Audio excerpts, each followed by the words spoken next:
یو ماشوم په شنېدلو جامو کې ولاړ دی. نبی علیہ الصلوۃ والسلام مبارک ورته نږدې شه، ماشومه د اختر ورځ ده، ماشومه د اختر ورځ ده، تا کپړې نه دي اچولې. دا ماشوم ته جواب کې وایي د الله پیغمبره زما څوک شته نه، زما پلار مړ دی، زه یتیم یم او یتیم له څوک کپړې ورکوي، ځکه زه بربنډ یم د الله رسول. وجود مې شاته نه وګوره، ټولې کپړې مې سیرې دي او بدن مې پکې ښکاري د الله رسوله.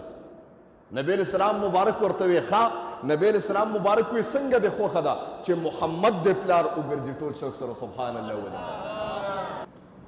قرآن کې الله تبارک وتعالی فرمایي چې دې ستانه تپوسونه کوي اے نبی علیہ السلام مبارکه چې الله کوم ځای دی، زما په باره کې تا نه تپوسونه کوي. نو نبی علیہ السلام مبارک ته الله وفرمایل ته ورته ووایه اے نبی علیہ السلام مبارکه ته جواب ورکه چې زه نږدې یم هر انسان ته. او نننۍ خبره چې د رمضان المبارک یو معظمه میاشت و تیره شوه، یقینا چې په دې کې الله هر انسان ته او انسان الله ته ډیر نږدې شوي. بیا دویم نبی علیہ السلام فرمای من صام رمضان ایمانا و احتسابا، چا چې د رمضان المبارک روجې په ایمان او حساب سره اوس ونیولې، نبی علیہ السلام مبارک زیری ورکه چې غفر له ما تقدم من ذنبه، د ابتدا نه واله چې تر دې رمضانه پورې تر اختره پورې د کوم ګناونه کړي دي زما رب وې دا ګناونه مو ته معاف کړي دي ټول څوک سره. سبحان الله. نو الحمدلله موږ ټول مسلمانان یو او د رب نه امید کوم چې موږ ټول به روجې نیولي کنه، داسې ده کنه ده ان شاء الله. بیا نبی رسول الله مبارک وفرمایل چې کله انسان سخت تیره کی او دیر شروجی برابر کی د اختر روز شي او مسلمان د اختر پرز باندې مسجد ته را رواني، الله تبارک وتعالی پرښتو ته خطاب کوي، پزمکه باندې مولیان په مساجدو کې خپل مقتدیانو خطاب کوي، بیان کوي.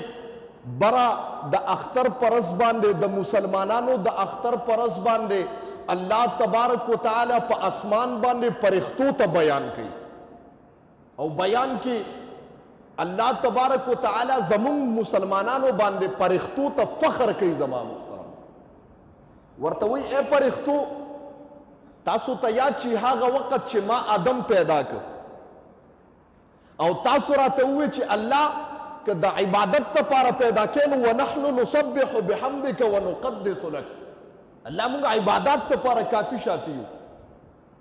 نو الله ورته وفرمایل تاسو نه پوهیږئ، زه پوهیږم. زما محترم تاسو نه پوهیږئ، زه پوهیږم. نن زما محترمو الله تبارک وتعالی د امت محمدیه باندې په اسمان کې پرښتو ته فخر کوي چې دا د نبی علیہ السلام امت ته ټوله میاشتې سخته تیره کړه. یرید الله بکم اليسر ولا یرید بکم العسر. قرآن کې الله فرمای ولتکملوا العدة ولتکبروا الله على ما هداکم. الله فرمایل چې کله سختی امت محمدیه تیره کړه او رمضان کې ما رب د پاره د ځان لوګې تندې ته اچولې او د حلال ښځې نه ځان بند کړو، نو بیا مې په یو انعام وکړ زما محترمو چې دا وړوکی اختر دی، دا د تمام مسلمانانو دپاره یو انعام او د خوشحالۍ ورځ ده. ما وی په دنیا کې امت محمدیه ته مسلمانانو ته په جماعتونو کې امامان خطاب کوي او الله پرښتو ته د اختر پرس خطاب شروع کی او تقریر کې ورته وایي چې دا وګوره هغه بندګان دي، دا هغه بندګان دي چې تاسو ماته وی پرښتو چې الله دا څه پیدا کړي. نن وګوره الحمدلله ټولو زما دغه پوره پوره وکړو جومات ته را روان دي د اختر پر ورځ. دا داسې مبارکه ورځ ده او دا رحمتونو والا میاشت چې تیره شو بیا دا اختر راغی او دا انعام ملاویږي زما محترمو. دا د نبی علیہ الصلوۃ والسلام مبارک په وجه باندې ملاوي او نننې ان شاء الله الرحمن جمعه باندې تاسو ته د آقای نامدار محمد مصطفی صلی الله علیه وسلم مبارک یو دوه درې خبرې کوم ځکه د اختر ورځ ده. په اختر کې د نبی اسلام مبارک معمول داو چې د اختر نه مخکې به خطاب وکړو، د مسلمانۍ او د ورورولۍ خطاب به وکړي چې تاسو یو بل سره امداد او محبت وکړي. یو دغه نبی اسلام مبارک وکتل، کور ته روان دی چې وی کتل یو ماشوم په شنېدلو جامو کې ولاړ دی. نبی علیه الصلاة والسلام مبارک ورته نږدې شه، ماشومه د اختر ورځ ده، ماشومه د اختر ورځ ده، تا کپړې نه دي اچولې؟ دا ماشوم ته جواب کې وی د الله پیغمبره زما څوک شته نه، زما پلار مړ دی، زه یتیم یم او یتیم له څوک کپړې ورکوي، ځکه زه بربنډ یم د الله رسول. وجود مې شاته نه وګوره، ټولې کپړې مې سیرې دي او بدن مې پکې ښکاري د الله رسوله. نبی علیه السلام مبارک ورته وی ښه. نبی علیه السلام مبارک وی څنګه دې خوښه ده چې محمد دې پلار وګرځي ټول څوک سره سبحان الله ولیکم. ماشوم ورته وی زما دپاره د دې نه لویه خبره کوم ده. نبی علیه السلام مبارک ماشوم د لاس نه ونیو او ماشوم یې روان کړی دی کور ته. نن ماشوم یتیم کور ته راوسته. نبی علیه السلام مبارک خپل بیبي ته ووې چې څنګه حسنین کریمین لامبې پاکې کپړې ورته اچې، نن دې یتیم ماشوم په کېنوه په خانه چې کوم دغه و دې ولامبوه، دا داسې وګڼه چې نن د محمد زوی دی، دې ولامبوه پاکې کپړې ورته واچوه. د ما محترم وی هغه ماشوم د خوشحالۍ نه ګویه ماشوم وی خپله واقعه ذکر کوي، وی یا یتیم ما وی یا یتیم ما کپړې مې شلېدلې وې جړلې مې، او یا قسم دی چې په یتیمۍ کې راته مزه میلاوېده. ما وی نن د محبوب په کور کې ناست یم جي، نن ما باندې د نبوت پاکې اوبه اوړي. زما محترمه وی کېناستم، د نبی علیه السلام مبارک پاکې بیبیانو په پاکو لاسونو باندې زه ولامبولم، پاکې کپړې راته واچولې.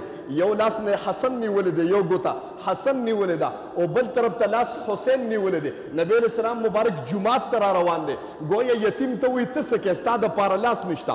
آقای نامدار محمد مصطفی محمد رسول الله صلی الله علیه وسلم مبارک هغه یتیم ماشوم اوږو ته اوښې جو روان کړی دی. زما محترم نن ته یتیم نه، نن ستا پلار محمد شته. زما محترم او نبی اسلام مبارک گویا دا یو خطاب دی زما محترمو چې په امت محمدیه کې ته غیر چاپیره گاونډیانو کې وګوره چې زما بچی خو پاکې کپړې اچولې دي، زما خو بچی له په سینډل پیزار اغوستې دي، ما کور کې کور والا له کپړې راوړي دي. ته په ګاونډ کې معلومات وکړه، کیدای شي داسې واړم شته چې هغه بربند ګرځي. زما محترمو کیدای شي داسې خلک مي چې د فقر او د غریبۍ د وجې نه هغوی د اختر دغه نه کوي. زما محترمو دا نبی اسلام مبارک یو دغه کوي، لکه د نبی اسلام ذات داسې رحم والا قسم دی چې نبی اسلام مبارک گویا د سر نه واله تر خپو پورې رحم وحی رحم و. زما محترم یا رسول سلام علیکا، یا حبیب سلام علیکا، سلام